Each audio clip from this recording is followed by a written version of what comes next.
Un cordial saludo a todos los que nos están sintonizando. Bienvenidos a Diálogo Psicológico. El día de hoy nos acompaña el doctor David Jáuregui, eminente psicólogo e historiador de nuestra profesión. Vamos a abordar lo que es cómo se creó nuestra profesión acá en el país y todo lo que ha venido después de ese momento. Doctor, un gusto tenerlo presente el día de hoy.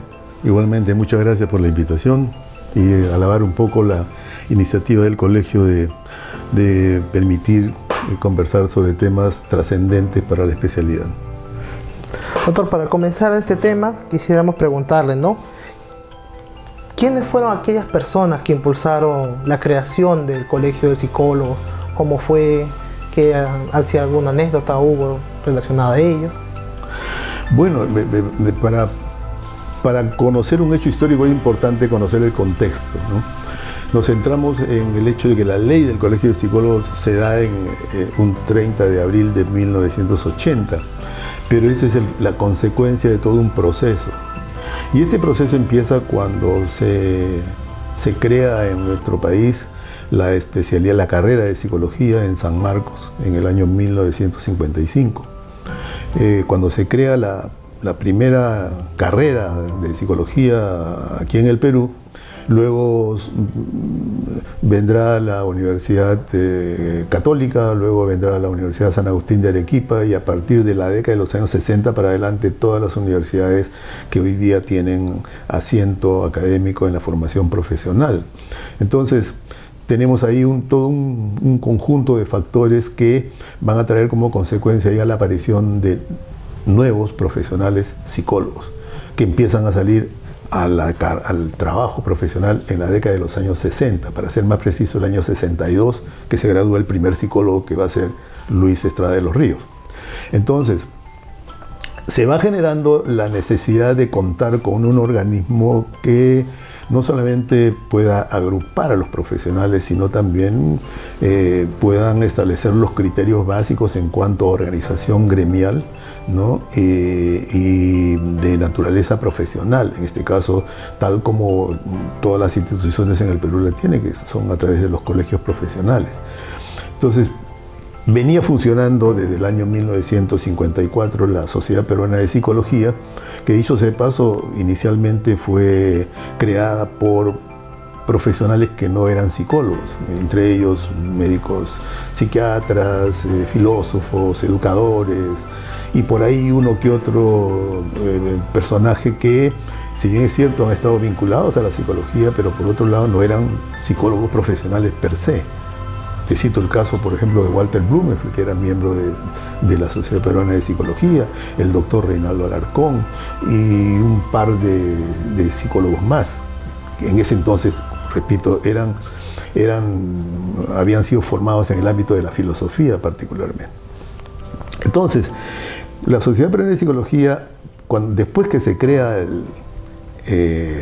la carrera en San Marcos, justo pasa corto tiempo y deja de funcionar.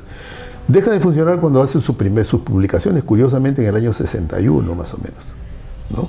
Entonces ya no hay mayor actividad por parte de la institución y por lo tanto ya los psicólogos empiezan a formarse, como dije hace un momento, en el año 62 empiezan a salir los psicólogos ya profesionales que se gradúan.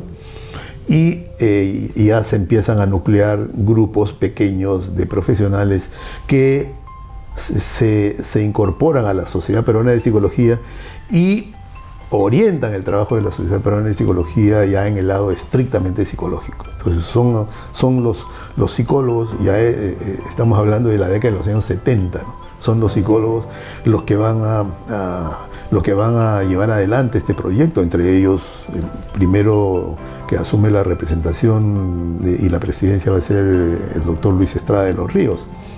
Y se va a producir ya una efervescencia por parte de las universidades que van a tener mayor número de estudiantes de psicología, que curiosamente en aquella época eran más varones que mujeres, ¿no? El 80% eran varones y el 20% mujeres. Entonces, desde el punto de vista social, la expectativa por este profesional era un poco desconocida. Si se hacía una pregunta a la gente respecto quién era este profesional psicólogo, la gente los confundían con médicos, con enfermeros y hasta con personajes un poco esotéricos. Entonces había que hacer un trabajo bastante fuerte con respecto a hacerle saber a la comunidad cuál era el rol que cumplía este profesional, qué hacía en las diversas áreas de su trabajo profesional, cosa que, dicho sea de paso, va a tardar aproximadamente unos 30 años más o menos.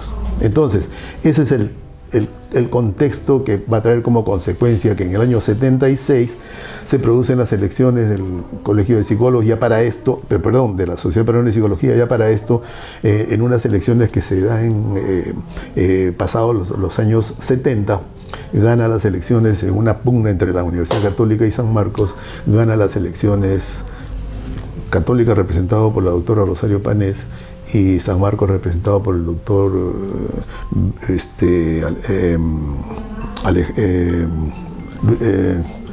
Reinaldo Alarcón.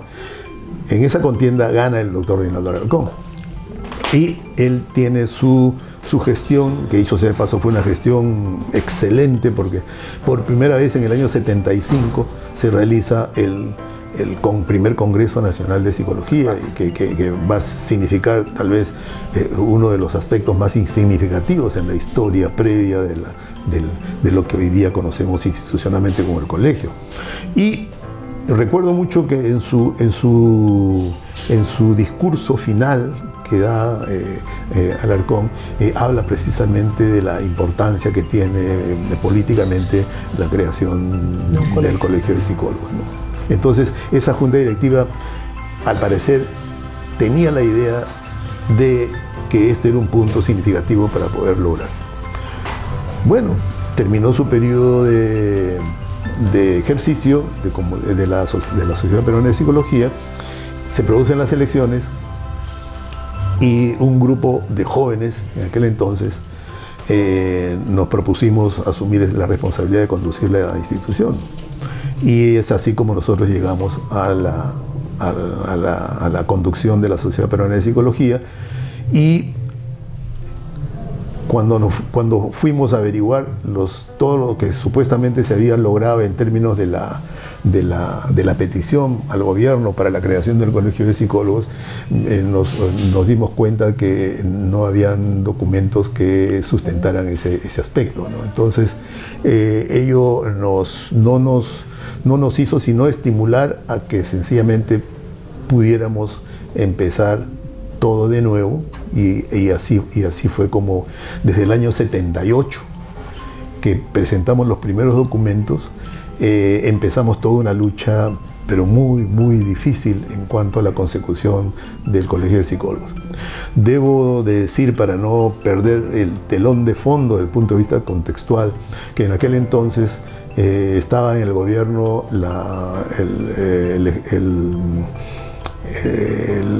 Morales. Tenía su cargo de gobierno la Junta Militar de Gobierno que presidía el general Francisco Morales Bermúdez, que, dicho sea de paso, años antes, el año 75, si mal no recuerdo, había derrocado a quien inicialmente, a su vez, había derrocado al presidente constitucional Belaúnde, Juan Velasco Alvarado. Entonces, la situación política no era la mejor, ¿no? Y entonces, ante esa situación, estamos hablando del año 78, no se le ocurrió mejor idea, por presión, diría mejor, de la población, que se le exige, ¿no?, que políticamente se produzcan cambios significativos para la progresión hacia el Estado democrático, ¿no?, y constitucional. Entonces, el gobierno de la Fuerza Armada lo que hace es genera en julio del año 78 la creación de la Asamblea Constituyente. Entonces se producen las elecciones para la Asamblea Constituyente, y en esas elecciones gana, después de 30 años de luchar políticamente para hacer gobierno, lo gana Víctor Raúl Aya de la Torre, quien, dicho sea de paso, ingresa como el más votado, como el presidente de la Asamblea Constituyente, y durante un año se van a dedicar a trabajar todo lo que sería la nueva Constitución, la que sería, curiosamente, promulgada al siguiente año, en julio, los primeros días de julio de 1979. Y es anecdótico y trágico también, porque literalmente la autógrafa de esa constitución literalmente se le llevó a Aya de la Torre, en quien había caído enfermo, ya para entonces tenía 83 años, si mal no recuerdo, y se le tuvo que llevar para que la firmara, casi en su lecho de muerte. Días después, el 2 de marzo, fallece Aya de la Torre, y por lo tanto queda esto como un elemento importante en el contexto político, ¿no?, de la pugna que se debería venir para las elecciones que se van a llevar a cabo el 18 de mayo de 1980. Entonces es importante que recuerden la fecha, 18 de mayo de 1980. Estamos hablando, el Colegio de Psicólogos se aprueba el 30 de abril. Es decir, faltaba solamente una reunión más del Consejo de Ministros, si no, ya no había Colegio de Psicólogos. De manera que comprenderán que todo este periodo de incertidumbre que hizo ese paso de manera anecdótica también está matizado por un hecho internacional muy fuerte que literalmente nos puso muy preocupados por la posibilidad de que el colegio no saliera. La Embajada del Perú en Cuba fue tomada primero por 4 personas y después se metieron más, y la embajada, en menos de lo que pareció, en el mes de enero tenía más de 25.000 personas en la embajada y se convirtió en un problema internacional, en que incluso intervino la ONU y era difícil poder salir de ese problema. Eso duró hasta el mes de marzo, abril aproximadamente. A fines de marzo, ya en que se dispuso que estas personas que habían invadido la embajada fueran a algunos países, entre los cuales el Perú fue uno de los más, digamos, el que aceptó la mayor cantidad. Aquí en Lima, si recordamos, por Villa María del Triunfo se hizo todo un galpón dirigido exclusivamente a estas personas que habían estado en la embajada de Cuba. Entonces, comprenderán que la situación, por eso el contexto no era el mejor como para poder lograr que el colegio saliera.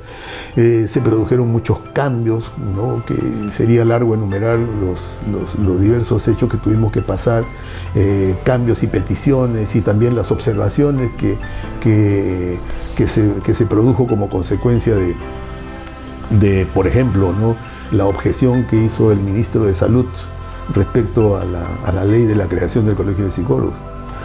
El ministro de Salud objetó que el Colegio de Psicólogos se aprobara porque contenía un dato que de alguna forma había sido observado por la Asociación Psiquiátrica Peruana y la Asociación de Psiquiatras de la Seguridad Social.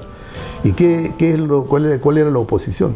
Ellos señalaban que los psicólogos no podían hacer psicoterapia. Y por lo tanto, cuando fuimos a conversar con el ministro nos dijo que él sencillamente había recabado la información del colegio médico y por lo tanto tendríamos que ir al colegio médico a conversar con el decano. El decano era el doctor Luis Pizarro de aquel entonces. Fuimos a conversar con él, Roberto Lerner y quien le habla. Fuimos a conversar con él y él tuvo una muy abierta disposición para darnos la información del caso y sencillamente decirnos que no era una posición de él, sino era una posición de la Asociación Psiquiátrica Peruana y la Asociación de Psiquiatras de la Seguridad Social, y que por lo tanto nosotros teníamos que conversar con ellos para que ellos a su vez levantaran la observación. Claro. Cosa que, dicho de paso, hicimos, ¿no? Nos preparamos muy bien para sustentar nuestra petición, el por qué un psicólogo podía hacer psicoterapia y por qué algunas personas, siendo psicólogos, no deben hacer psicoterapia, y le dijimos que la razón importante, precisamente para poder lograr, ¿no?, el control debido a nivel profesional, se requería una institución, y esa institución era el colegio profesional. Entonces, y es más, la mala praxis no solamente es de un colegio profesional, son de la mayoría, ¿no? Claro. Que hay personas que cometen mala praxis profesional. La idea que cuando uno tiene una institución fuerte, ¿no?, y éticamente solvente, ¿no?, hace posible que los controles para que precisamente el ejercicio profesional sea lo mejor, que es lo que se merece la comunidad, sea así. Entonces ellos entendieron la idea. Le dijimos que también no todo psiquiatra puede hacer psicoterapia, en contraposición a lo que nos habían dicho ellos, ¿no? Y lo cual lo sustentamos muy bien, por cierto, desde el punto de vista profesional, desde el punto de vista académico, desde el punto de vista científico y desde el punto de vista ético. ¿Quiénes fueron esos nombres ahí que formaron ese grupo? Nombres de la Asociación Psiquiátrica Peruana, el doctor Óscar Valdivia Ponce, que presidía y de la Asociación de Psiquiatras de la Seguridad Social, el doctor Rubén Ríos Carrasco. ¿En psicología? Los dos. En psicología, los que fuimos a esa reunión fue Roberto Lerner y yo. Y para la creación del colegio. Ya, entonces, este es el prolegómeno de todo el proceso. Entonces, toda la documentación ya estaba saneada después de ese incidente, ¿no? Que se levantaron las observaciones, y luego viene un segundo momento importante en que se nos pedía que diéramos al gobierno, al primer ministro, el estatuto. Nosotros habíamos enviado un primer estatuto que, dicho sea de paso, fue observado. Presentamos un segundo estatuto ya mucho más, porque para eso tuvimos que contar con la ayuda profesional de abogados para hacer un buen estatuto y sobre todo frasearlo de la manera acorde con la exigencia que nos planteaba en ese caso el sistema, ¿no? Y esto motivó que una vez que hicimos esa presentación, el gobierno, a través del COAPRIM, que es el Comité de Asesoramiento del Primer Ministro, hubo una reunión, enviaron previamente todo el proyecto a todos los ministerios. Eran un total ministerios y oficinas con rango de ministerios, entre ellos el Instituto de Planificación, por ejemplo. Todos ellos recibieron el proyecto nuestro con el estatuto y tenían que hacer las observaciones correspondientes. Entonces, en una reunión, a esa reunión asistió Roberto Lerner, yo no pude asistir. En esa reunión se hicieron las observaciones y obviamente se tomó nota de las observaciones, que eran en realidad de forma, no de fondo. Todas las observaciones se levantaron, excepto una que fue totalmente rechazada, que fue la que provino del CONUP. El CONUP literalmente pidió que nosotros retiráramos el proyecto. Entonces, obviamente que habían una serie de aspectos ahí que sería largo enumerar ahora, pero que obviamente tenía un compromiso de naturaleza extra, digamos, ¿no? Y que habían elementos de naturaleza político básicamente de por medio, que traía como consecuencia la posibilidad de que lo nuestro pues, fuera una cosa que debiera devolverse a sus patrocinadores originales, vale decir a nosotros. Cosa que, dicho sea de paso, no prosperó.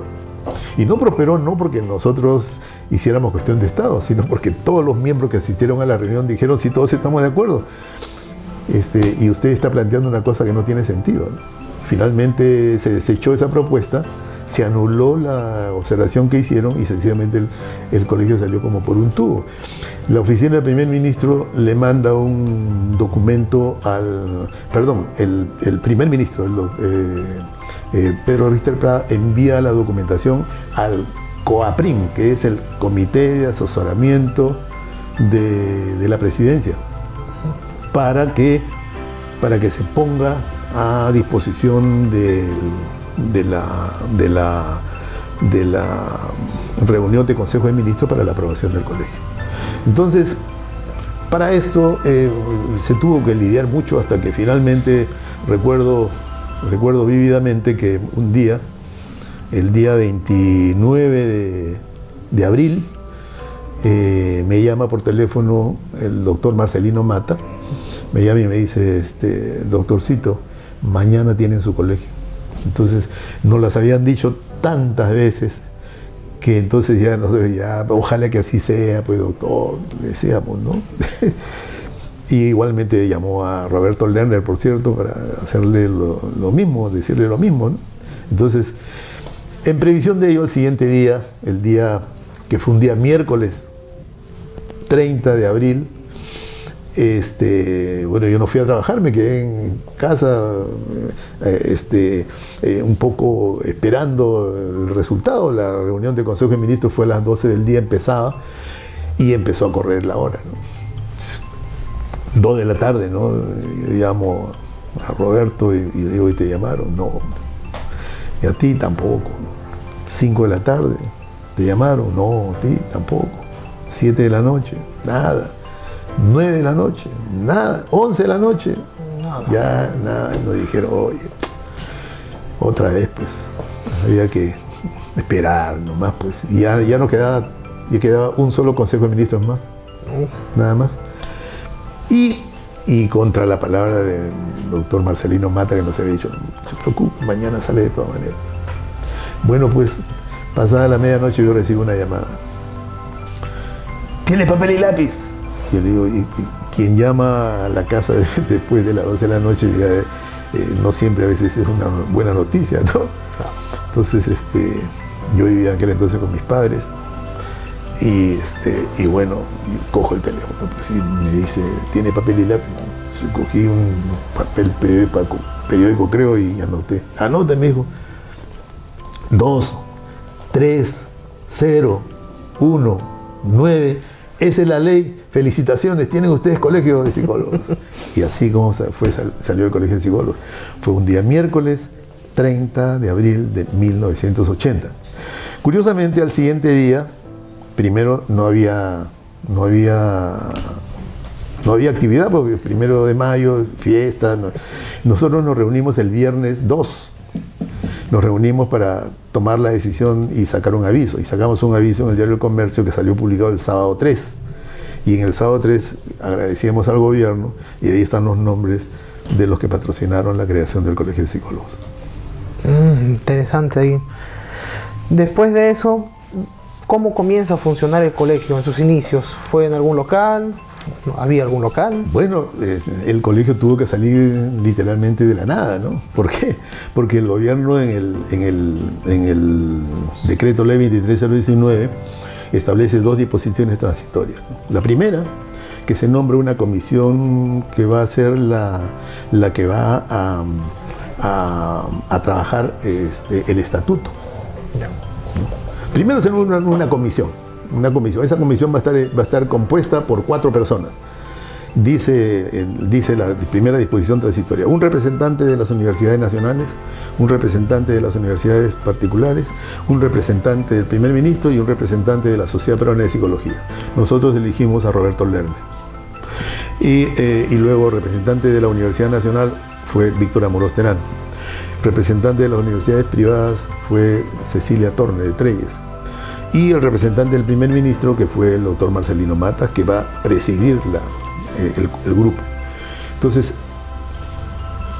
segunda disposición transitoria, tiene un lapso breve de tiempo de 30 días para realizar el estatuto.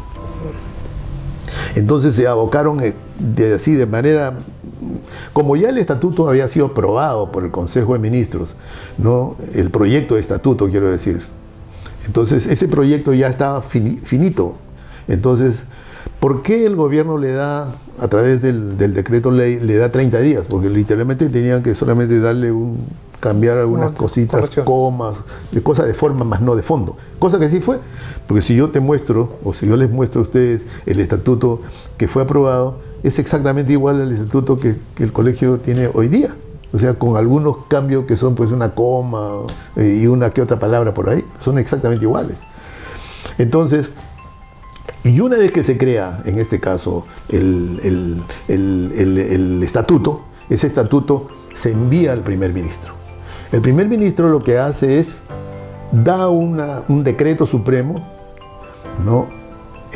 Aprobando el estatuto y al mismo tiempo otorgándole a la comisión organizadora que organice las elecciones para el colegio profesional, el colegio de psicólogos. Entonces, esta comisión se va a encargar de empadronar a todos los psicólogos, ¿no? que se empiezan a inscribir, que en aquel entonces eran muy pocos, pues no eran más de 300, eran muy pocos, ¿no?